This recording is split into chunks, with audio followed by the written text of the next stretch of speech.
Hello friends, welcome back to my channel. আমরা যে April মাসের অ্যাচিভারটা সলভ করছিলাম, তো আজকে যেটা সলভ করব সেটা হচ্ছে পিএসসি ক্লার্কশিপের যে প্রিলিমিনারি পরীক্ষার প্র্যাকটিস সেট আছে, সেই প্র্যাকটিস সেটটা আমরা সলভ করব। ঠিক আছে, পেজ নম্বর 116তে পেয়ে যাবে। আর আগের ক্লাসগুলো যারা দেখোনি, প্লে লিস্ট করা আছে, সেখান থেকে তোমরা একবার দেখে নেবে। তো চলো আজকের ক্লাসটা শুরু করি। ফার্স্ট কোশ্চেন, পঙ্কজ 42,000 টাকা নিয়ে একটি ব্যবসা শুরু করেন। 4 মাস পর নিতিন 57,000 টাকা নিয়ে ওই ব্যবসায় যোগ দেন। বছরের শেষে 26,000 টাকা লাভ হলে পঙ্কজ ও নিতিনের লভ্যাংশের পার্থক্য কত? তাহলে এখানে আমরা এই অনুপাতের ক্ষেত্রে যেহেতু কাটা যাবে, তাই এখানে আমরা কেটে দিই। তাদের টাকার রেশিওটা হয়ে গেল 42:57। তাহলে পঙ্কজ আর একটা হচ্ছে কে, নিতিন। তাহলে পঙ্কজ কত টাকা নিয়ে বিনিয়োগ করেছে? 42 ইউনিট টাকা। নিতিন হচ্ছে 57 ইউনিট টাকা। 4 মাস পর নিতিন যুক্ত হয়েছে।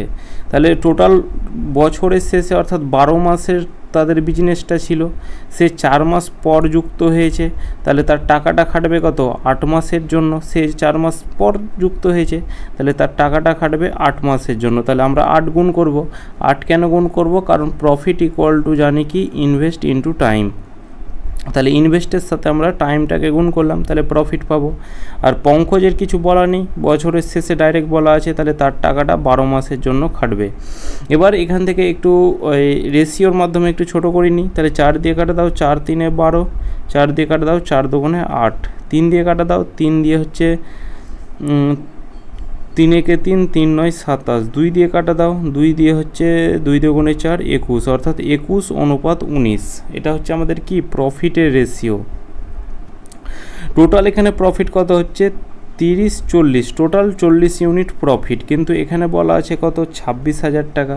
তাহলে 40 ইউনিটের ভ্যালু কত? 24 ইউনিটের ভ্যালু হচ্ছে 26,000 টাকা। 1 ইউনিটের ভ্যালু কত? 1 ইউনিটের ভ্যালু তাহলে তলায় 40 চলে আসবে। এবার পঙ্কজ আর নিতিনের লভ্যাংশের পার্থক্য কত? আমাদের পার্থক্য চেয়েছে। আর এখানে আমাদের লভ্যাংশের পার্থক্য কত? 2 ইউনিটের পার্থক্য। তাহলে এখানে আমাদের এই 2 ইউনিটের ভ্যালু বের করে নাও। তাহলে ইনটু হবে কি 2 দিয়ে এটা যদি কাটা দিই, 2 দিয়ে কাটা দিলে কত হবে? 20 হবে।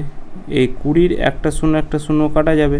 2 দিয়ে কাটা দাও, 13 2 26, অর্থাৎ 1300 হয়ে যাবে এই প্রশ্নের সঠিক অ্যান্সার, যেটা অপশান ডি। এই কোনোটি নয়, এখানে কোনো অপশানে 1300 নেই, সুতরাং অপশান ডি হয়ে যাবে সঠিক অ্যান্সার। এ নল বি নলের 3 গুণ ক্ষমতা সম্পূর্ণ। যদি এ নল 9 মিনিটে চৌবাচ্চাটি জলপূর্ণ করতে পারে, তবে বি নল একই কাজ করতে কতক্ষণ সময় নেবে? তাহলে এ নল বি নলের 3 গুণ ক্ষমতা সম্পূর্ণ। তাহলে বি নল যদি 1 ইউনিট পূর্ণ করতে পারে, এর 3 গুণ কে পারবে? এ পারবে। এবার টোটাল কাজের ইফিসিয়েন্সি, অর্থাৎ টোটাল যে চৌবাচ্চা আছে, তাহলে টোটাল ট্যাঙ্কের যে ক্যাপাসিটি, তাহলে এটা কি পেয়ে যাব? যে ট্যাঙ্ক ক্যাপাসিটি। এ নল আছে 9 মিনিটে জলপূর্ণ করতে পারে, আর এ নলের ইফিসিয়েন্সি হচ্ছে 3 ইউনিট। তাহলে এখানে এই টাইমের সাথে যদি ইফিসিয়েন্সি গুণ করি, তবে আমরা কি পেয়ে যাব? টোটাল ক্যাপাসিটি পেয়ে যাব। যে 9-এর সাথে আমরা কি করব? 3 গুণ করব। 3 9 27 ইউনিট। এটা হচ্ছে ট্যাঙ্কের টোটাল ক্যাপাসিটি। এবার এখানে আমাদের কি বলা আছে? যদি বি নল একই কাজ করতে, অর্থাৎ বি নলের ইফিসিয়েন্সি কত? 1 ইউনিট করে। একই কাজ মানে এই 27 ইউনিটের কাজটা 1 ইউনিট করে, 27 ইউনিটের কাজটা তার কত দিন সময় লাগবে? 27 মিনিট সময় লাগবে। কত মিনিট সময় লাগবে, এগুলো মিনিটে আছে। তাহলে কত মিনিট সময় লাগবে? 27 মিনিট সময় লাগবে, যেটা আমাদের অপশান বি হয়ে যাবে সঠিক অ্যান্সার। বর্তমানে পিতার বয়স পুত্রের বয়সের দ্বিগুণ। 20 বছর আগে পিতার বয়স পুত্রের বয়সের 12 গুণ ছিল। বর্তমানে পুত্রের বয়স কত? তাহলে এখানে ফাদার অনুপাত সন লিখলাম। এবার এখানে আমরা প্রেজেন্ট লিখলাম। এবার কি বলা আছে? পুত্রের বয়সের দ্বিগুণ বর্তমানে পিতার যে বয়স হবে, পুত্রের বয়সের দ্বিগুণ। পুত্রের বয়স যদি 1 ইউনিট হয়, পিতার বয়স কত হবে? 2 ইউনিট। 2 দ্বিগুণ। 20 বছর আগে বললে ওপরে লিখব, আর আগে বললে ওপরে লিখব, আর পরে বললে নিচে লিখব। কত? পুত্রের বয়সের 12 গুণ ছিল। তাহলে এখানে পুত্রের বয়স 1 হলে পিতার বয়স কত হবে? 12 হবে। এবার এখানে দেখো, এই ডিফারেন্সটা আমাদের সমান করতে হবে। এদিকে আমাদের 0 ডিফারেন্স, আর এদিকে হচ্ছে আমাদের 10-এর ডিফারেন্স, তো সমান করতে হবে। তাহলে এই দুটোর ডিফারেন্স ওপরের দুটোর সাথে গুণ করব। তাহলে এখানে 2 আর 1-এর ডিফারেন্স 1 হয়। তাহলে 1-এর সাথে 12 গুণ করলে 12, আর 1 গুণ করলে ওইটাই হবে। আর ওপরের যে ডিফারেন্স কত? 11, সেই 11কে নিচে গুণ করব। তাহলে 11 দুগুণে 22, আর এদিকে হবে 11কে 11। এবার দেখো 12 থেকে 22 হতে কত ইউনিট, আর 1 থেকে 11 ইউনিট হতে কত ইউনিট? মানে প্রথমে 1 ছিল 10 ইউনিট পরে 11 হয়েছে, এখানে 12 ছিল 10 ইউনিট পরে হয়েছে কত 22, কিন্তু এখানে বলা আছে না ভাই 20 বছর পরে হয়েছে, তাহলে এখানে 10 ইউনিটের ভ্যালু কত 20, 1 ইউনিটের ভ্যালু কত 2, 1 ইউনিটের ভ্যালু 2 হলে বর্তমানে পুত্রের বয়স কত, বর্তমানে পুত্রের বয়স কত, তাহলে এখানে এটা হচ্ছে প্রেজেন্ট, পুত্রের বয়স হচ্ছে এখানে 11 ইউনিট, তাহলে 1 ইউনিটের ভ্যালু 2 হলে 11 ইউনিটের ভ্যালু কত হবে 11 দুগুণে 22 বছর হয়ে যাবে আমাদের কিন্তু সঠিক অ্যান্সার। দুটি নল দিয়ে একটি খালি চৌবাচ্চা 25 মিনিট ও 30 মিনিটে জলপূর্ণ করা যায়। নল দুটি একসঙ্গে খুলে দেওয়ার কতক্ষণ পরে প্রথম নলটিকে বন্ধ করলে চৌবাচ্চাটি 15 মিনিটে জলপূর্ণ হবে। তাহলে প্রথম নল, দুটি নল অর্থাৎ একটাকে এ নল ধরলাম, একটাকে বি নল ধরলাম। এ নল 25 মিনিটে পূর্ণ করে আর বি নল হচ্ছে 30 মিনিটে পূর্ণ করে। টোটাল কাজের ইফিসিয়েন্সি কত হবে 25 আর 30-এর লসাগু কত হবে 150। তাহলে 6 25 সঙ্গে 150, 5 30 সঙ্গে 150। তাহলে এর ইফিসিয়েন্সি হচ্ছে, এ নলের ইফিসিয়েন্সি 6 ইউনিট, বি নলের ইফিসিয়েন্সি 5 ইউনিট। নল দুটিকে একসঙ্গে খুলে দিয়েছে এবং প্রথম নলটিকে বন্ধ করলে চৌবাচ্চাটি 15 মিনিটে পূর্ণ হয়। প্রথম নলটিকে বন্ধ করেছে কিন্তু দ্বিতীয় নলটি তো খোলা ছিল, দ্বিতীয় নলের ইফিসিয়েন্সি কত 5 ইউনিট, তাহলে 5 ইউনিট করে কত মিনিট চলেছে 15 মিনিটে সে কতটা চলেছে 5 15 75 ইউনিট কিন্তু চলে গেছে, মানে পূর্ণ করে দিয়েছে। তাহলে বাকিটা কে, অর্থাৎ এই 75 ইউনিট এটা কে করেছে, এটা দেখো প্রথমে দেখো বলা আছে নল দুটি একসঙ্গে খুলেছে, তাহলে নল দুটি 6 আর 5 একসঙ্গে খুললে 11 ইউনিট করে পূর্ণ করেছে। তাহলে 11 ইউনিট করে এই 75 ইউনিটের ট্যাঙ্কটা কতক্ষণ সময় লেগেছে, মানে কতক্ষণ পরে প্রথম নলটি যুক্ত হয়েছে এটা পেয়ে যাবে যে 11 ইউনিট করে চলেছে। তাহলে এখানে আমাদের কত মিনিট চলবে 7 6 11 66, এদিকে 4 5 9, 66 পূর্ণ 9/11 এই মিনিট কিন্তু দুটো নল একসঙ্গে চলেছে। তারপরে প্রথম নলটিকে বন্ধ করে দিয়েছে, তারপরে 15 মিনিট তখন জলপূর্ণ হয়েছে। তাহলে 6 পূর্ণ 9/11 মিনিট হয়ে যাবে সঠিক অ্যান্সার। এখানে কোনো অপশানে নেই, অর্থাৎ অপশান ডি এই প্রশ্নের আমাদের কিন্তু সঠিক অ্যান্সার। পিতা পুত্রের বয়সের সমষ্টি 47 বছর। 4 বছর পর পিতার বয়স পুত্রের বয়সের 4 গুণ হলে পুত্রের বয়স কত, তাহলে প্রেজেন্ট একদিকে হচ্ছে ফাদার অনুপাত সন। 4 বছর এই পিতা পুত্রের বয়সের সমষ্টি, অর্থাৎ এটা প্রেজেন্টের সমষ্টি বলা আছে কত 47 বছর। 4 বছর পর 4 ইয়ার্স পর কত 4 গুণ বলা আছে, তাহলে তার ছেলের বয়স যদি 1 হয় তাহলে তার বাবার বয়স কত হবে 4 হবে। তাহলে একটাকে এক্স ধরে নিলাম, একটাকে 4x ধরে নিলাম, ঠিক আছে। এবার 4 বছর আগে, অর্থাৎ 4 বছর পরে বলা আছে, তাহলে 4 বছর আগে এর বয়স কত হবে, বর্তমানে এর হবে 4x মাইনাস কত 4 বছর, এটা পরে বলা আছে তাহলে 4 বছর আগে করলে -4 হয়ে যাবে। দুটোর সমষ্টি বলা আছে তাহলে যোগ চিহ্ন করব। এবার তার ছেলের বয়স কত হবে x - 4, এটা = 47। তাহলে 4x আর x যোগ করলে কত হবে, 4x আর x যোগ করলে হবে কত 5x। আর এই -4 যোগ করলে কত হবে -8 হবে, এটা = কত 47। তাহলে এখানে 5x, এটা = কত 47, -8টার দিকে এলে +8 হয়ে যাবে, তাহলে 47 আর 8 যোগ করলে হবে 55। 5 দিয়ে কাটা দাও 11, তাহলে x = কত, x = পেলাম 11। এবার x এর ভ্যালু যখন 11 পেলাম, এবার এখানে আমাদের কি চেয়েছে পুত্রের বয়স চেয়েছে, তাহলে পুত্রের বয়স কত হবে, মানে পুত্রের বয়স মানে আমাদের বর্তমান পুত্রের বয়সটা চেয়েছে যে x - 4, এটা হচ্ছে পুত্রের বয়স। তাহলে x কত 11 - 4, এটাই হয়ে যাবে আমাদের সঠিক অ্যান্সার, অর্থাৎ 7 বছর। বার্ষিক 8% চক্রবৃদ্ধি হারে সুদে কিছু পরিমাণ টাকার 2 বছরে জটিল ও সরল সুদের পার্থক্য এত টাকা হলে আসল টাকার পরিমাণ কত। রেট বলা আছে কত, রেট বলা আছে আমাদের 8% রেট বলা আছে। টাইম বলা আছে কত, টাইম বলা আছে 2 বছর। তাহলে রেট টাকা যদি আমরা পার্সেন্ট উঠে তলায় 100 বসাই, তাহলে ওপরে কি হবে 2, তলায় কত হবে 25 হবে। এবার এখানে 25 তলার যেটা আছে সেটাকে আমরা দুবার গুণ করব, কারণ এখানে 2 বছর আছে। তাহলে এখানে 25-এর স্কোয়ার কত হবে 625 হবে, 25-এর স্কোয়ার 625 আছে হবে। এবার 2 বছর আছে, তাহলে দুবার এইভাবে দাগ কাটবো। তাহলে এই 625কে যদি 2/25 দিয়ে গুণ করি তাহলে কী হবে, নিচের 25 আর এই 625 কেটে 25 হবে, 25-এর সাথে আবার ওপরে 2 গুণ হয়ে যাবে, অর্থাৎ 50 হবে। তাহলে এদিকে 50 হলো, এদিকেও 50 হলো। 50 টাকার আবার 2/25 দিয়ে যদি গুণ করি তাহলে 25কে 50 কেটে 2 হবে, ওপরে 2 গুণ করলে হবে 4। এই যে চার, এই চারটাই হলো আমাদের এই সরল সুদ আর চক্রবৃদ্ধি সুদের পার্থক্য। তাহলে এখানে এই 4 ইউনিটের ভ্যালু কত বলা আছে, এইটার ভ্যালু বলা আছে অর্থাৎ 25.60, তলায় 100 দিয়ে ভাগ করে দিলাম, মানে দশমিকের পর দুটো সংখ্যা আছে, তাহলে নিচে একের পর দুটো শূন্য দিয়ে ভাগ করে দিলাম।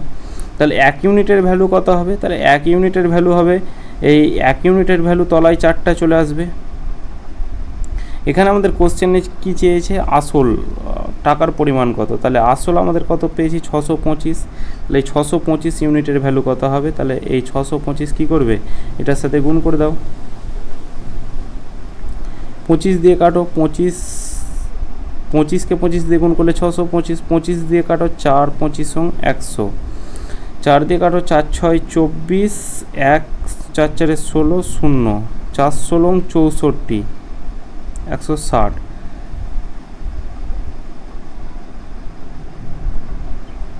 তাহলে 160-এর সাথে 25 যদি গুণ করি তাহলে কত হবে, তাহলে এখানে এই 160-এর সাথে 25 যদি গুণ করি তাহলে এদিকে হবে 0, 6 25 150 0, 25কে 25, 6 25 150 0, হয়ে থাকলো 15, 25 30 40, 4000 টাকা, যেটা আমাদের অপশন ডি হয়ে যাবে সঠিক অ্যান্সার। এক কাপড় ব্যবসায়ী ক্রয় মূল্যেই কাপড় বিক্রয় করে 25% লাভ করলেন, প্রকৃতপক্ষে তাহলে সে 1 মিটারের পরিবর্তে কত কাপড় দেন। তাহলে এখানে মিটার আছে, এখানে সেন্টিমিটার আছে, তাহলে এক কাজ করব, তাহলে এখানে মিটারটাকে আমরা সেন্টিমিটারে আনবো। তাহলে 1 মিটার সমান কত, 100 সেন্টিমিটার। তাহলে এইখানে আমরা কি করব, এটাকে আমরা লিখে দিলাম 100 সেন্টিমিটার। তাহলে এখানে আমরা একটু ধরে নিই যে 100 সেমির পরিবর্তে সে কত সেমি কম, অর্থাৎ আমরা ধরে নিলাম যে 1 সেমি কম দিয়েছে, ঠিক আছে, 100 সেমির পরিবর্তে 1 সেমি কম দিয়েছে। তাহলে এখানে আমাদের বিক্রয় মূল্য কত হবে, তাহলে বিক্রয় মূল্য হবে 100 সেমির জায়গায় সে 1 সেমি কম দিয়েছে, মানে সে বিক্রয় মূল্য কত হবে 100 মাইনাস 1 সেমি, এটাই হচ্ছে বিক্রয় মূল্য। যে এটা দেওয়ার কথা ছিল কিন্তু সে দিয়েছে কত কম, তাহলে 100 মাইনাস এক্স, এটাই বিক্রয় মূল্য। এবার এখানে বলা আছে কি সে ক্রয় মূল্যেই কাপড় বিক্রয় করার কথা আছে, সে গ্রাহককে কি বলছে যে এই বিক্রয় করলো, এই দামটাই সে বিক্রয় করলো, ঠিক আছে, এই দামটাতে বিক্রয় করলো। এবার এই দামটাতে যখন বিক্রয় করলো তখন কি হলো, এখানে সেমি আছে, এখানে তুমি সেমি কিছুক্ষণের জন্য ভাবো না, এটাকে ধরে নাও যে 100 টাকায় সে এক্স টাকা কম দিয়েছে, তাহলে সে বিক্রি করেছে কত এক্স মাইনাস এক্স টাকায়। এবার সে গ্রাহককে বললো সে বিক্রয় মানে এই বিক্রির দামেই সে ক্রয় মূল্য, অর্থাৎ সে কিনেছে, বলে না যে আমি কেনা দামে বিক্রি করে দিলাম, তাহলে এই ক্ষেত্রে তার হয়ে যাবে কি ক্রয় মূল্য, মানে সে গ্রাহককে বলছে কি যে এটাই আমার ক্রয় মূল্য, যেটা তোমাকে আমি বিক্রি করলাম এই দামেই আমি কিনেছি, তাহলে এটা হয়ে গেল তার ক্রয় মূল্য, কারণ প্রথমেই বলা আছে। তাহলে ক্রয় মূল্য। এবার এখানে আমরা কি জানি যে লাভ ইকুয়াল টু কি, যে লাভ ওপরে লাভ তলায় ক্রয় মূল্য ইন্টু 100, যে পার্সেন্টেজ লাভ যদি বের করি, যে পার্সেন্টেজ প্রফিট কি করে বের করি, যে ওপরে লাভ তলায় ক্রয় মূল্য ইন্টু 100। তাহলে এখানে এই যে কমটা দিয়েছে এটাই তো তার লাভ, তাহলে এখানে আমরা এখানে লিখছি যে এই কম দিয়েছে এটাই তার লাভ। ক্রয় মূল্য কত, এই দামে বলছি যে এই দামেই আমি এখন মানে কেনা দামেই বিক্রি করেছি, তাহলে এটা হয়ে গেল তার ক্রয় মূল্য, ইন্টু কি পার্সেন্টেজের 100, তাহলে এখানে পার্সেন্টেজ প্রফিট হয়ে গেল, তাহলে এইটাই কলটা আমাদের পার্সেন্টেজ প্রফিট বলা আছে কত 25%। 25 দিয়ে কাটা দাও, 25 দিয়ে কাটা দিলে 4 25 100, 4-এর সাথে এক্স গুণ করলে 4x, আর এদিকে আমাদের কত হবে 100-র সাথে এখানে কিছু নেই মানে 1, তাহলে 100 মাইনাস এক্স গুণ করলে কত হবে 100 মাইনাস এক্সই হবে, তাহলে মাইনাস এক্সটা সমানের এদিকে গেলে প্লাস এক্স হয়ে যাবে, তাহলে 4x আর এক্স যোগ করলে কত হবে 5x, এটাই কলটো কত 100। 5 দিয়ে কাটা দাও, 5 20 100, তাহলে এক্সের ভ্যালু কত 20। যে এবার এখানে আমাদের কোশ্চেনে কী চেয়েছে যে 1 মিটার পরিবর্তে কত কাপড় দেন, তাহলে এখানে 100 সেমির পরিবর্তে কি 1 সেমি কম কাপড় দিয়েছে, তাহলে 100 সেমির পরিবর্তে এখানে এক্সের ভ্যালু কত 20 পেয়েছি, তাহলে 100 সেমির পরিবর্তে সে 20 সেমি কম দিয়েছে, মানে সে কতটা কাপড় দিয়েছে, নিশ্চয়ই 80 সেন্টিমিটার কাপড় দিয়েছে, অপশান ডি সঠিক অ্যান্সার। বার্ষিক কত হার চক্রবৃদ্ধি সুদে কোনো আসল 2 বছরের সুদে আসলের 4 গুণ হবে, আসলের 4 গুণ। তাহলে এখানে আসল যদি পি হয় এর 4 গুণ মানে 4p। অনেকটা প্র্যাকটিস সেটে এগুলো অঙ্ক করেছি। এই 4p এটা হয়ে গেলো আমাদের অ্যামাউন্ট। আর অ্যামাউন্ট ইকুয়াল টু কি জানি যে পি ব্র্যাকেটে 1 প্লাস আর বাই 100 ব্র্যাকেটের বাইরে এন। এদিকে এই পি তো কাটাই যাবে, তাহলে 4 ইকুয়াল টু 1 প্লাস আর বাই 100 ব্র্যাকেটের বাইরে এন। এনের মান হচ্ছে টাইম বলা আছে কত 2 বছর। তাহলে এখানে আমরা এক কাজ করি, 4 আছে আর এখানেও আমাদের স্কোয়ার আছে, তাহলে এখানে আমরা এটাকে লিখতে পারি 2 এর স্কোয়ার। এটা ইকুয়াল টু কত 1 প্লাস আর বাই 100 এটার এখানে স্কোয়ার।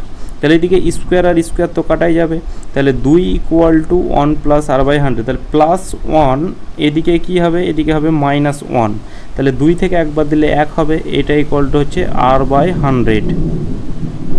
তাহলে 100-র সাথে যদি 1 গুণ করি তাহলে কত হবে 100 হবে। তাহলে আর ইকুয়াল টু কত, আর ইকুয়াল টু হচ্ছে 100। তাহলে রেট কত 100%, এটাই হয়ে যাবে আমাদের সঠিক অ্যান্সার। এক ব্যক্তি টাকায় 15টি লেবু কিনে টাকায় কটি বিক্রয় করলে ওর 25% লাভ হবে। 15টি লেবু 1 টাকায়, মানে 1 টাকায় 15টি লেবু কিনেছে। ক্রয় মূল্য কি, মানে 15টি লেবুর দাম কত 1 টাকা। তাহলে একটা লেবুর দাম কত সে কিনেছে, একটা লেবুর দাম কিনেছে 1/15 টাকায় সে কিনেছে। ঠিক আছে, এবার 25% লাভ কথাটার অর্থ কি, 1/4% প্রফিট বলা থাকলে নিচেরটা ক্রয় মূল্য হয়ে যায়, যে 4 টাকায় কিনে 1 টাকা লাভ, অর্থাৎ বিক্রয় মূল্য কত হবে 5 টাকা হবে বিক্রয় মূল্য। এবার এখানে এটাও আমাদের ক্রয় মূল্য, এটাও ক্রয় মূল্য, তাহলে এখানে 4 ইউনিটের ভ্যালু আমরা বলতে পারি কত, 4 ইউনিটের ভ্যালু হচ্ছে 1/15। তাহলে 1 ইউনিটের ভ্যালু কত, মানে 4 ইউনিটের ভ্যালু হচ্ছে 1/15। 1 ইউনিটের ভ্যালু কত 1/15 গণিত এই 4টা তলায় চলে আসবে। তাহলে এখানে বিক্রয় মূল্য 5 ইউনিট আছে, তাহলে 1 ইউনিটের ভ্যালু এটা হলে 5 ইউনিটের ভ্যালু কত হবে, তাহলে এখানে এই 5-এর সাথে এটা গুণ করে দাও, তাহলে এই 5 দিয়ে কাটা দাও 3, তাহলে 1/12, 1/12। ঠিক আছে, 5 দিয়ে কাটা দিলে 3, 1/12। এবার এখানে আমাদের বলা আছে কি টাকায় কটি বিক্রয় করলে, এখানে টাকায় আমাদের 12টি বিক্রয় করতে হবে। 12টি অপশান হয়ে যাবে অপশান সি সঠিক অ্যান্সার। এখানে এবার তোমরা বলতে পারো যে এখানে তলারটা কেন নিলেন, দেখো এখানে দেখো যে টাকায় 15টি লেবু, মানে কি এই 1 টাকায় 15টি, এই নিচেরটা 15, এখানে যেমন টি আছে 15টি লেবু, তেমন এই 1 টাকায় 12টি লেবু, তাহলে এখানে আমাদের অপশান সি হয়ে যাবে সঠিক অ্যান্সার। এই কোশ্চেন 85 এই অঙ্কটা তো একবার করলাম, যে কোশ্চেন নম্বর 82 তোমরা একবার দেখে নেবে, ওই কোশ্চেনেই কিন্তু এই কোশ্চেনটা আছে।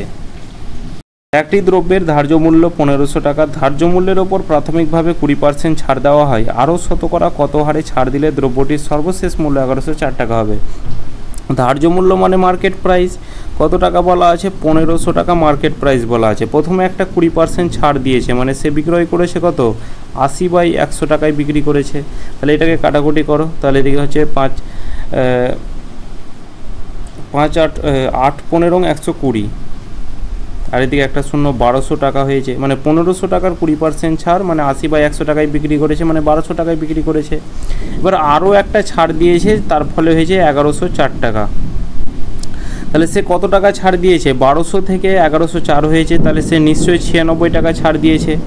এবার আমরা কি জানি যে পার্সেন্টেজ ডিসকাউন্ট ইকুয়াল টু কি, যে ওপরের ডিসকাউন্ট তলায় মার্কেট প্রাইস, মানে এই 1200 টাকা থেকে ছাড়টা দিয়েছে, তাহলে তলায় 1200 টাকা হয়ে যাবে, ইন্টু পার্সেন্টেজের 100 করে দাও, তাহলে এদিকে 100 0 কাটা গেল, 8 12 96 সমান পরের যে ছাড়টা সেটা হচ্ছে 8% ছাড় দিয়েছে। 3টি ধাতব ঘনকের বাহুর দৈর্ঘ্য 6 সেমি, 8 সেমি, 1 সেমি, তাদের গলিয়ে একটি বড় ঘনক তৈরি করা হলে বড় ঘনকের বাহুর দৈর্ঘ্য কত। তাহলে এখানে বড় ঘনক যখন বের করতে হয় তখন আমাদের রুটের মধ্যে বের করতে হয়, এটা আমরা জানি যে রুটের মধ্যে, সেটা যদি বর্গক্ষেত্র বলে সেটাকে স্কোয়ার করব, ঘনক বললে কিউব করব। তাহলে এখানে প্রথমে 6 সেমি দৈর্ঘ্য, তাহলে 6-এর কিউব লিখব, তারপর হচ্ছে যোগ চিহ্ন, তারপর হচ্ছে 8-এর কিউব, তারপর হচ্ছে কত 1-এর কিউব, এটাকে যোগ করলে হবে 729। তাহলে এই 729 যেটা বাইরে বেরিয়ে এসে হবে কত, মানে এখানে আমাদের এই 729 যেটা হবে এখানে আমাদের কিউব রুট হবে, তাহলে এখানে 9কে 3 বার গুণ করলে 729 হয়, অর্থাৎ 9 সেমি হয়ে যাবে সঠিক অ্যান্সার। এ বিকে 1200 টাকা 5 বছরের জন্য, সিকে 1500 টাকা 2 বছরের জন্য ধার দিয়ে মোট 900 টাকা সুদ হয়েছে। তাহলে সুদের হার কত? তাহলে সুদের হার আমরা ধরে নিলাম আর রেট, অর্থাৎ R% ধরে নিলাম। তাহলে এখানে সুদ বলা আছে, এখানে কিছু বলা নেই, সুতরাং আমাদের এটা আমাদের সরল সুদের কথা বলা হয়েছে। তাহলে এখানে সুদের ফর্মুলা কি? PRT/100। তাহলে পি কত? 1200 টাকা, 1200 টাকা, আর রেটটাকে আমরা আর ধরেছি, ইন্টু টি কত বলা আছে? 5 বছরের জন্য, এটা বাই 100। মোট সুদ বলা আছে, তাহলে এখানে আমরা কি করব? যোগ করব। দ্বিতীয়টার ক্ষেত্রে কত? প্রিন্সিপাল হচ্ছে 1500 টাকা, রেট আমাদের কত? রেট আর ধরেছি, আর টাইম বলা আছে 2 বছরের জন্য, এটা বাই 100, এটাই ইকুয়াল টু কত বলা আছে? মোট সুদ হচ্ছে 900 টাকা। এদিকে দুটো শূন্য, এদিকে দুটো শূন্য, এদিকে দুটো শূন্য, দুটো শূন্য কাটা গেল। তাহলে এখানে 5 বারং 60 আর প্লাস হচ্ছে কত? এদিকে হচ্ছে 15 দুগুণে 30 আর, এটা ইকুয়াল টু কত? এটা ইকুয়াল টু হচ্ছে 900। তাহলে 60 আর 30 যোগ করলে কত হবে? 90 আর, এটা ইকুয়াল টু হচ্ছে কত? 900। এটা দিয়ে কাটা দিলে কত হবে? 10 হবে। তাহলে রেট কত পেলাম? রেট আমরা পেলাম 10%, এটাই হয়ে যাবে আমাদের সঠিক অ্যান্সার। বিপরীত দিকে আসা একই দৈর্ঘ্যের দুটি ট্রেন একটি পোস্টকে যথাক্রমে 8 সেকেন্ড ও 12 সেকেন্ডে অতিক্রম করে, তারা পরস্পরকে কত সময়ে অতিক্রম করবে? এটা এই কোশ্চেন আমাদের অতিক্রম করে এবং তারা আবার অতিক্রম করবে, মানে এইটার আমাদের একটা ফর্মুলা আছে। যদি দুটো গতিবেগ দেওয়া থাকতো, দুটো গতিবেগের যে ফর্মুলা হতো যে 2xy/x+y, এটা এই ফর্মুলাই আমাদের হয়ে যাবে। দুটো টাইম দেওয়া আছে, এই ফর্মুলাই আমাদের হয়ে যাবে যে 2 ইন্টু x হচ্ছে 8 ইন্টু y হচ্ছে 12, তলায় কত? 8 বারং 96, সরি 8 আর 12 যোগ করতে হবে নিচে, এই তলায় x প্লাস হয়, অর্থাৎ 8 আর 12 যোগ করলে কত হবে? 20। 2 দিয়ে কাটা দাও, 2 দিয়ে কাটা দাও 6, 2 দিয়ে কাটা দাও 10, আর কাটাকুটি করবো না যেহেতু নিচে দশমিক শূন্য আছে, এক ঘর দশমিক আগিয়ে যাবে। তাহলে 6 48, 48 দুগুণে কত? 48 দুগুণে হচ্ছে 96, 96 তলায় হচ্ছে কত? 10, তাহলে ওপরে এক ঘর আগে দশমিক চলে যাবে, তাহলে 9.6 সেকেন্ড, এটাই হয়ে যাবে আমাদের রাইট অ্যান্সার।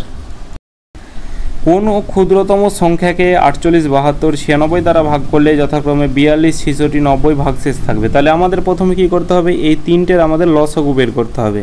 48 আর 96 এর লসাগু কী হয়? 96 হয়, কারণ 48 দুগুণে 96। তাহলে এখানে আমরা শুধু বের করব কি? 72 আর 96 এর আমরা লসাগু বের করব।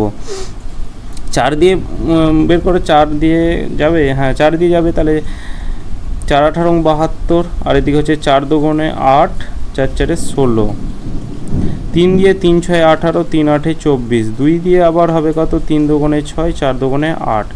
তাহলে এদিকে কত হচ্ছে? 3 4 12, 12 24, 24 ইন্টু 12, 24 ইন্টু 12, তাহলে এখানে হচ্ছে 4 12 48 এর 8 হাতে থাকলো 4, 12 দুগুণে 24 আর 4 হচ্ছে 28, 288। এবার এই 288 আমরা কি পেলাম? এটা আমরা লসাগু পেলাম, অর্থাৎ এলসিএম পেলাম। এবার এখানে আমাদের কি এই প্রতি ক্ষেত্রে যেন এই ভাগশেষগুলো থাকে। তাহলে দেখো এই 48 আর প্রথমে কত আছে? 42, এদের ডিফারেন্স কত? 6 এর ডিফারেন্স। 72 আর 66 ডিফারেন্স কত? 6 এর ডিফারেন্স। 96 আর 90 এর ডিফারেন্স হচ্ছে 6 এর ডিফারেন্স। যেহেতু এক্সট্রা আমাদের থাকতে হবে, সুতরাং আমাদের যোগ করে দিতে হবে। তাহলে 8 আর 6 হচ্ছে 14, 9 294, তাহলে এই 294 এটাই হয়ে যাবে আমাদের সঠিক অ্যান্সার। যে এই সংখ্যাটা মানে এটাই হচ্ছে আমাদের ক্ষুদ্রতম সংখ্যা, যেটা এই সংখ্যাগুলো তার যদি ভাগ করি তাহলে এইগুলো আমাদের ভাগশেষ থাকবে। x প্লাস ওয়াই অনুপাত x minus y equal to 3.1 হলে 3x এর স্কোয়ার প্লাস এটার ভ্যালু কত হবে? তখন আমাদের x আর y এর মান আগে বের করতে হবে। তাহলে x plus y by x minus y, এটা ইকুয়াল টু কত? 3/1। আমি অন্যান্য প্র্যাকটিস সেটে কোনাকুনি গুণ করিয়েছি, কোনাকুনি গুণ করে একদিকে x করবে একদিকে y করবে, তাহলেই আমাদের x আর y এর ভ্যালু চলে আসবে। তো এখানে আমরা এক কাজ করি, এটাকে একটু যদি বেসিকভাবে ভাবো যে x এর ভ্যালু যদি 2 নিই আর y এর ভ্যালু যদি 1 নিই, তাহলে এখানে 3 হবে। এখানে এক্সের ভ্যালু যদি 2 নিই, ওয়াইয়ের ভ্যালু যদি 1 নিই, তবে আমাদের এটা 1 হয়ে যাবে। এবার এখানে আমাদের কি হলো, পরীক্ষা হলে এইটা তুমি করে নিলে মানে তোমার টাইমটা বেঁচে গেল, যে এক্সের ভ্যালু 2 পেয়ে গেলে ওয়াইয়ের ভ্যালু 1 পেয়ে গেলে। আর বাকিরা কি করবে, কোনাগুনি গুণ করবে, তারপরে একদিকে এক্স আনবে একদিকে ওয়াই আনবে, অনেকটা টাইম খাবে। তাহলে এক্সের ভ্যালু কত পেলাম, 2 পেলাম, আর ওয়াইয়ের ভ্যালু 1 পেলাম। এবার এখানে জাস্ট মানটা পুট করে দাও। তাহলে এখানে 3x এর স্কোয়ার, 3x এর স্কোয়ার কত, এক্স মানে হচ্ছে কত, এখানে আমি লিখে রাখছি যে এক্স ইকুয়াল টু হচ্ছে 2 আর ওয়াই ইকুয়াল টু হচ্ছে 1। তাহলে এই 2 এর স্কোয়ার অর্থাৎ 4 প্লাস 5 ইন্টু ওয়াইয়ের স্কোয়ার মানে 1 এর স্কোয়ার 1 হবে, তাহলে 5 ইন্টু 1 সেটা 5ই হবে। এদিকে 3 ইন্টু এক্স এর স্কোয়ার অর্থাৎ 3 ইন্টু 4, এবার মাইনাস 5, তাহলে ওপরে কত 12 প্লাস 5 অর্থাৎ 17, আর তলায় কত 12 মাইনাস 5 অর্থাৎ 7। তাহলে এখানে আমাদের অনুপাতে চেয়েছে, তাহলে ওপরে 17, তাহলে 17 অনুপাত 7, এটাই হয়ে যাবে আমাদের রাইট অ্যান্সার।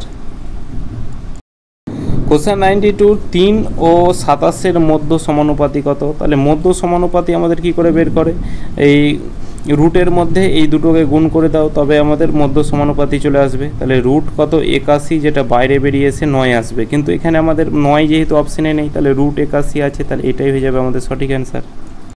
7 বছর পূর্বে স্বামী ও স্ত্রী এর মধ্যে বিবাহ সম্পন্ন হয়, এই সময় তাদের গড় বয়স 25 বছর ছিল। বর্তমানে স্বামী স্ত্রী এবং সন্তান সহ গড় বয়স 22 বছর হলে সন্তানের বর্তমান বয়স কত। তাহলে প্রেজেন্ট থেকে 7 বছর আগে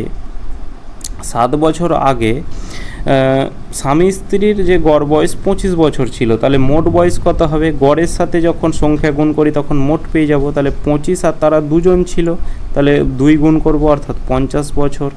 তাহলে এখানে তাদের বর্তমানে অর্থাৎ 7 বছর পরে তাদের বয়স কত হবে, তাহলে এখানে তো 50 ছিল, তাহলে তার স্বামীরও 7 বছর যোগ হয়ে যাবে, মানে 7 বছর আগে এটা ছিল, তাহলে 7 বছর পরে তার স্বামীরও 7 যোগ হবে, তার স্ত্রীরও 7 যোগ হবে, তাহলে বর্তমানে তাদের বয়সের সমষ্টিগত হচ্ছে 64 বছর। এটা হচ্ছে স্বামী আর স্ত্রী অর্থাৎ হাজব্যান্ড প্লাস ওয়াইফ।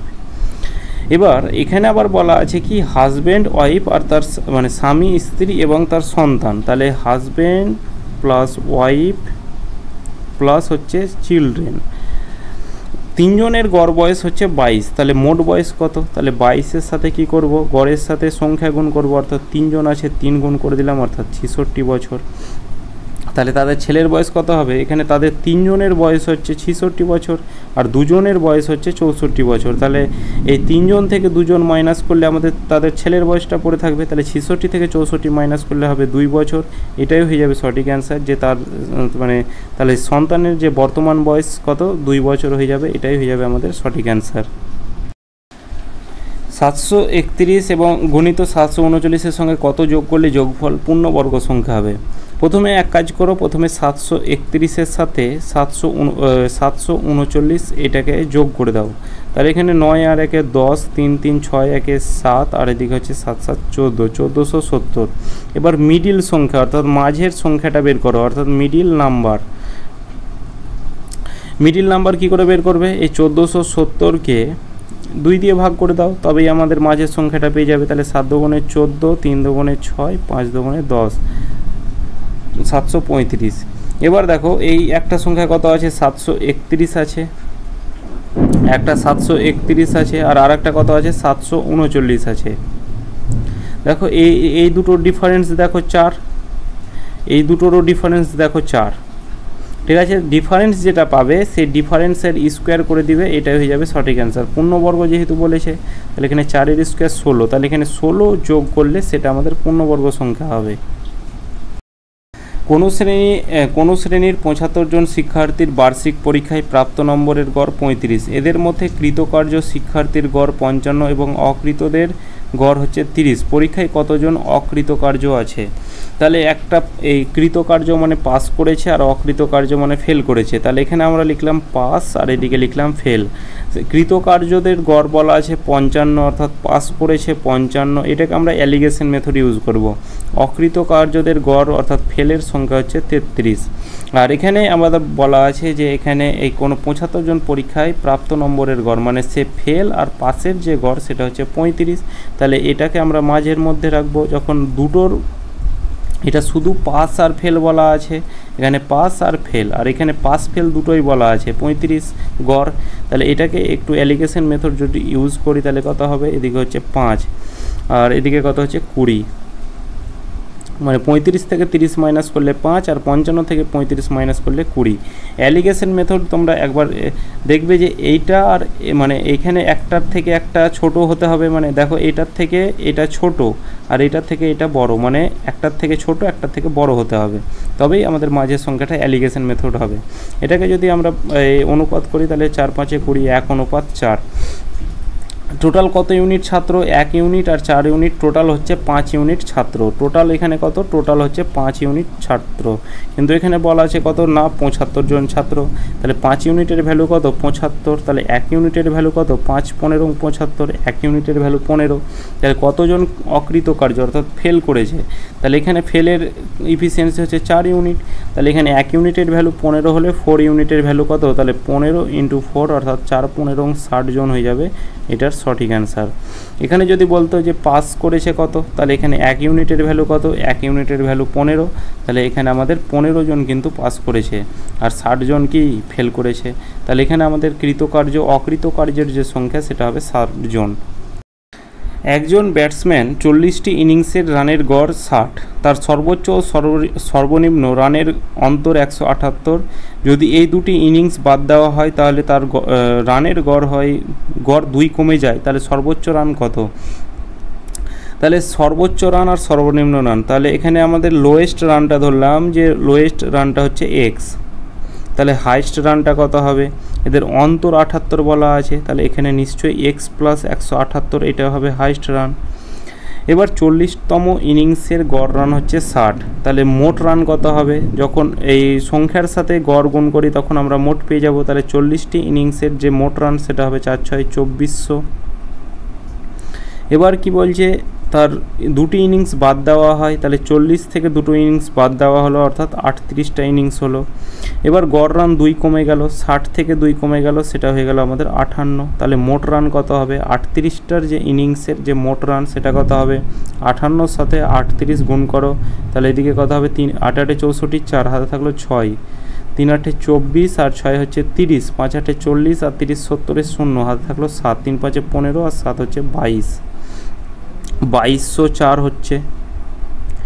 প্রথমে এই বলা আছে এই দুটি ইনিংস বাদ দেওয়াই, মানে কি হাইয়েস্ট আর লোয়েস্ট যখন বাদ দিয়েছে, যে হাইয়েস্ট আর লোয়েস্ট যখন হাইয়েস্ট প্লাস লোয়েস্ট যখন বাদ দিয়েছে, যখন হাইয়েস্ট আর লোয়েস্ট ছিল তখন ছিল 2400, যখন ওই হাইয়েস্ট আর লোয়েস্ট দুটো ইনিংস বাদ দিয়েছে তখন হয়েছে কত 2204। তাহলে এখানে সে কত হাইয়েস্ট আর লোয়েস্ট বাদ দিয়েছে, তাহলে এখানে এই দুটো ডিফারেন্স বের করো, তাহলে 6 9 আর 1 196, এটাই হচ্ছে আমাদের হাইস্ট প্লাস লোয়েস্ট। এই 196 বাদ দিয়েছে, দেখো 2400 থেকে 196 মাইনাস করো তবে আমাদের 2204 হবে। এবার এখানে আমাদের হাইস্ট আর লোয়েস্ট হচ্ছে ভ্যালু এটা, তাহলে এখানে আমরা এটাকে এইভাবে লিখতে পারি যে x প্লাস মানে highest plus lowest x plus 178, এটা ইকুয়াল টু কত, এখানে হাইয়েস্ট আর লোয়েস্ট কত বলা আছে 196, তাহলে এখানে 2x এটা ইকুয়াল টু কত, এইদিকে হচ্ছে 196 প্লাস 178টা এদিকে মাইনাস 178 হয়ে যাবে, তাহলে 2x ইকুয়াল টু কত, তাহলে এদিকে 8 8 16 7 আর 8 18, তাহলে 2 দিয়ে কাটা দাও 9 হবে। তাহলে x এর ভ্যালু কত পেলাম, x এর ভ্যালু হচ্ছে 9। x এর ভ্যালু যখন 9 তখন এবার কি এখানে আমাদের বলা আছে সর্বোচ্চ রান চেয়েছে, তাহলে সর্বনিম্ন রান এখানে x ধরেছি আর সর্বোচ্চ রান কত হবে, তাহলে x প্লাস 178, তাহলে এখানে আমাদের কত হবে 9 প্লাস 178, তাহলে 9 আর 8 যোগ করলে কত হবে 17 8 187, তাহলে এখানে আমাদের যে হাইস্ট রান সেটা হবে 187। দুটি সংখ্যার লসাগু গসাগুর যোগফল এত বিয়োগফল এত, সংখ্যা দুটি সমষ্টি এত হলে অন্তর কত। তাহলে লসাগু অর্থাৎ এলসিএম প্লাস এইচসিএফ অর্থাৎ যোগফল কত বলা আছে 592 বলা আছে, বিয়োগফল অর্থাৎ লসাগু মাইনাস গসাগু এটা কত বলা আছে 518 বলা আছে। তাহলে এখানে এই প্লাস মাইনাস তো কাটা যাবে, এদিকে এল আর এল যোগ করলে হবে 12, অর্থাৎ দুটো লসাগু ইকুয়াল টু কত হবে 8 আর 2 হচ্ছে 10, 9 1 10 1 11 1 হাতে থাকলো এক, 5 5 10, 1 11, 1110, 2 দিয়ে কাটা দাও, 2 দিয়ে এটা কাটা দিলে হবে 5 দুগুণে 10, 5 দুগুণে 10, 5 দুগুণে 10। লসাগু 555 হলে গসাগু কত হবে? তাহলে এখানে লসাগু হচ্ছে 555 প্লাস গসাগু, এটা ইকুয়াল টু কত? 592। প্লাসটা এদিকে মাইনাস হয়ে যাবে, তাহলে 555, 5 আর 2 7, 5 রেখে 6 3 9 37। তাহলে গসাগু আমাদের কত হলো? 37।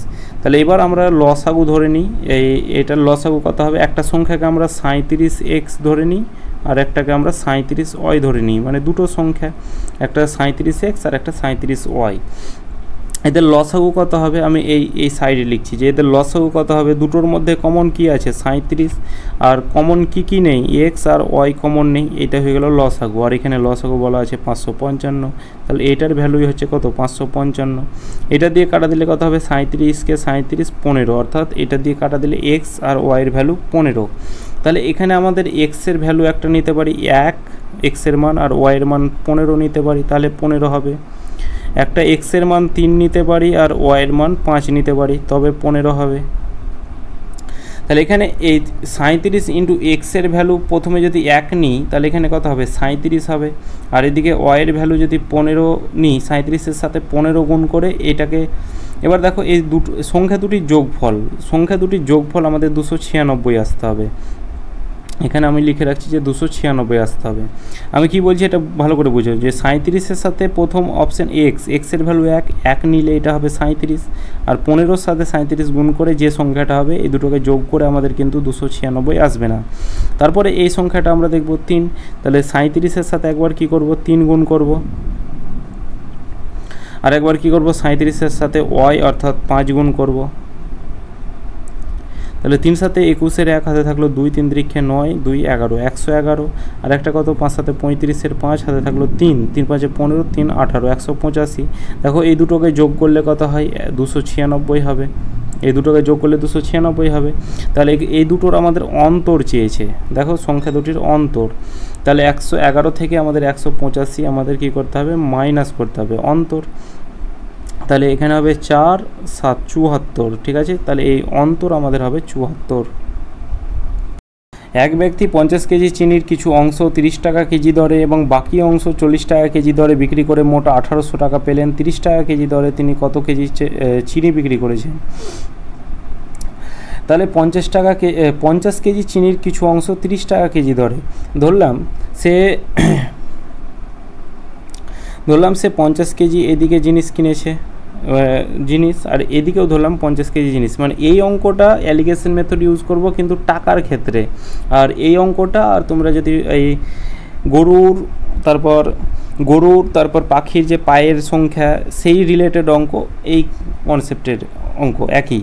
তাহলে এখানে 50 কেজি ধরলাম, এটাও এদিকেও 50 কেজি ধরলাম, তাহলে এইখানে কি 30 টাকা কেজি, মানে 1 কেজির দাম হচ্ছে 30 টাকা। তাহলে 1 কেজির দাম কত? 1 কেজির দাম হচ্ছে 30 টাকা একটা কেজি, আর 1 কেজির দাম 40 টাকা। তাহলে ধরলাম প্রথম 1 কেজির দাম হচ্ছে 30 টাকা, তাহলে এখানে 50 কেজির দাম কত হবে? 1 কেজির দাম 30 হলে 50 কেজির দাম হবে 3 5 1500 টাকা। আর এদিকে 50 কেজি ধরে নিলাম, এটাও 50 কেজি ধরলাম, তাহলে 40 টাকা কেজি দর। তাহলে 1 কেজির দাম 40 টাকা হলে 50 কেজির দাম কত হবে? 40 5 অর্থাৎ 2000 টাকা। এবার যদি মোট কত বলা আছে? 1800 টাকা। এই দুটোকে বিক্রি করে মোট বলা আছে 1800 টাকা পেলেন। তাহলে এদিকে এই মোটটাকে আমরা মাঝে লিখব 1800 টাকা। এবার এটাকে অ্যালিগেশন ইউজ করো, তাহলে 2000 থেকে 1800 মাইনাস করলে কত হবে? 200, আর এদিকে কত হবে? 300। তাহলে 2:3। 2:3 টোটাল কত? 5, টোটাল 5 ইউনিট কেজি, কিন্তু এখানে বলা আছে মোট হচ্ছে 50 কেজি। তাহলে 5 ইউনিটের ভ্যালু কত? 50। তাহলে 1 ইউনিটের ভ্যালু কত? 1 ইউনিটের ভ্যালু হচ্ছে 5 10 50, 1 ইউনিটের ভ্যালু হচ্ছে 10 কেজি। এবার বলা আছে 30 টাকা কেজি দরে তিনি কত কেজি চিনি বিক্রি করেছেন? তাহলে 30 টাকা কেজি দরের কোনটা? এটা 30 টাকা কেজি দরের। তাহলে এখানে 2 ইউনিট কেজি বিক্রি করেছে, তাহলে এখানে 1 ইউনিটের ভ্যালু 10 হলে 2 ইউনিটের ভ্যালু কত হবে? 20, অর্থাৎ 20 কেজি সে বিক্রি করেছে। যদি বলতো 40 টাকা কেজি দরের, তাহলে এখানে 3 ইউনিটের ভ্যালু 30 কেজি হতো, ঠিক আছে। তাহলে এখানে আমাদের অপশান বি হয়ে যাবে সঠিক অ্যান্সার। 3টে থেকে 4টের মধ্যে কখন ঘড়ি কাঁটার দুটি পরস্পরের বিপরীতে থাকে?